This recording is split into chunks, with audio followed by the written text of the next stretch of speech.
નમસ્કાર. આપણા ઘરોમાં વીજળી જાણે કોઈ જાદુની જેમ કામ કરે છે, નહીં?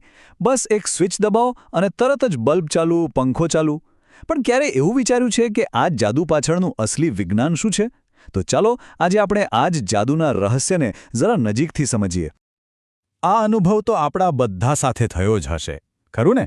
કે એક રૂમનો બલ્બ ફ્યુઝ થઈ જાય, પણ બાજુના રૂમમાં તો ટીવી કે પંખો બધું જ બરાબર ચાલતું હોય છે. હવે પહેલી નજરે તો લાગે કે આ કેવી રીતે શક્ય છે, પણ આ કોઈ જાદુ નથી, આ તો શુદ્ધ એન્જિનિયરિંગની કમાલ છે. તો ચાલો આજના આ વિશ્લેષણમાં આપણે આ કમાલ પાછળનો તર્ક સમજીએ. તો તૈયાર છો? ચાલો ત્યારે ઘરના વાયરિંગના આ રહસ્યનું પહેલું પાનું ખોલીએ.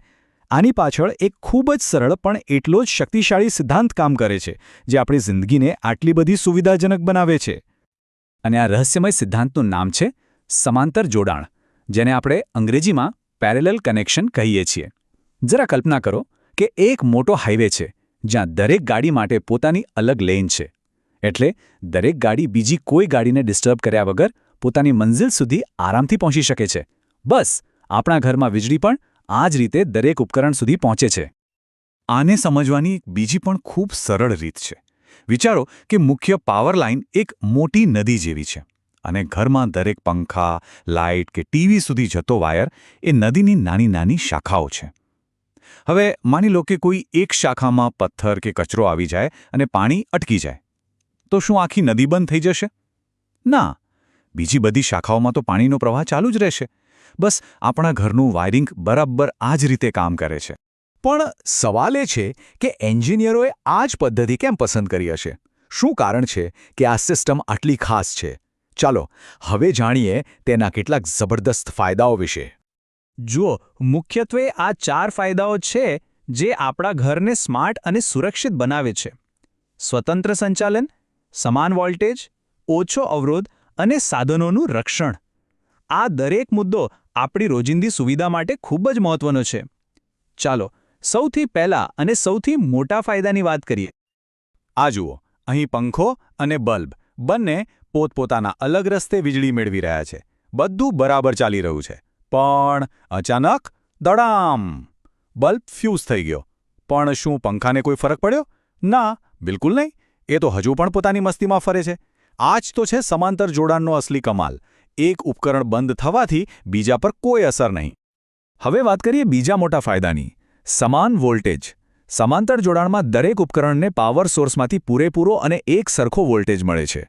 જો આપણા ઘરનું વાયરિંગ દિવાળીની લાઇટની સિરીઝ જેવું હોત તો શું થાત? તો વોલ્ટેજ દરેક બલ્બમાં વહેંચાઈ જાત અને બધા બલ્બ ઝાંખા પ્રકાશત.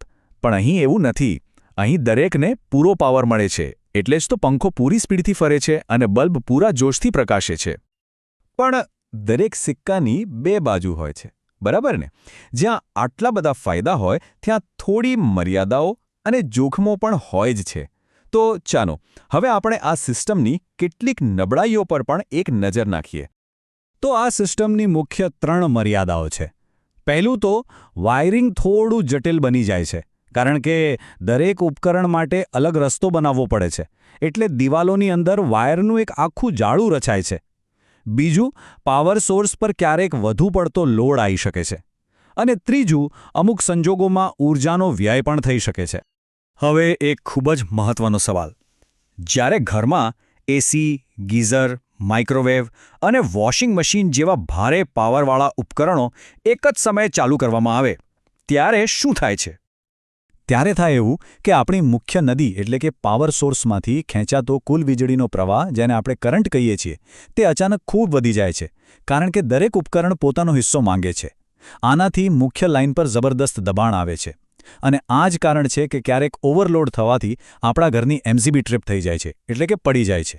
અને સાચું કહું તો આ એમસીબી આપણા ઘરનો એક સાચો સેફ્ટી ગાર્ડ છે, જે મોટા નુકસાનથી આપણને બચાવે છે. તો આટલી બધી ચર્ચા પછી આખી વાતનો સાર શું નીકળ્યો? ચાલો એકદમ ફટાફટ એક નજર નાખીએ કે આપણે ઘરના વાયરિંગ વિશે શું શીખ્યા. આખી સિસ્ટમ એક ટ્રેડ ઓફ પર ચાલે છે. એટલે કે કંઈક મેળવવા માટે કંઈક ગુમાવવું પડે છે. આપણને દરેક ઉપકરણ ચલાવવાની સ્વતંત્રતા અને સલામતી મળી, પણ તેની સામે વાયરિંગની જટિલતા અને મુખ્ય લાઇન પર વધુ લોડ આવવાનું જોખમ પણ આવ્યું. આ એક પ્રકારનું સંતુલન છે. અંતે આપણે એટલું ચોક્કસ કહી શકીએ કે સમાંતર જોડાણ એ આપણી રોજિંદી જરૂરિયાતો માટે એક ખૂબ જ બુદ્ધિશાળી સમાધાન છે. હા, તેની કેટલીક મર્યાદાઓ છે, પણ તે આપણને સ્વતંત્રતા, સલામતી અને કાર્યક્ષમતાનું જે મિશ્રણ પૂરું પાડે છે તે આપણી આધુનિક જીવનશૈલી માટે લગભગ અનિવાર્ય છે. અને હવે જતાં જતાં એક વિચારવા જેવો પ્રશ્ન: ઘરના વાયરિંગ સિવાય આપણી આસપાસ એવી બીજી કઈ સિસ્ટમ છે જે આ જ સમાંતર સિદ્ધાંત પર કામ કરતી હોય? શું એ શહેરની પાણી પુરવઠા વ્યવસ્થા હોઈ શકે, કે પછી ઇન્ટરનેટનું નેટવર્ક જ્યાં ડેટા અલગ અલગ રસ્તે આપણા સુધી પહોંચે છે? જરા આના પર વિચાર કરજો. જવાબ કદાચ આપણી આસપાસ જ છુપાયેલો છે. ફરી મળીશું આવા જ કોઈક બીજા રસપ્રદ વિષય સાથે. ત્યાં સુધી વિચારતા રહો. આભાર.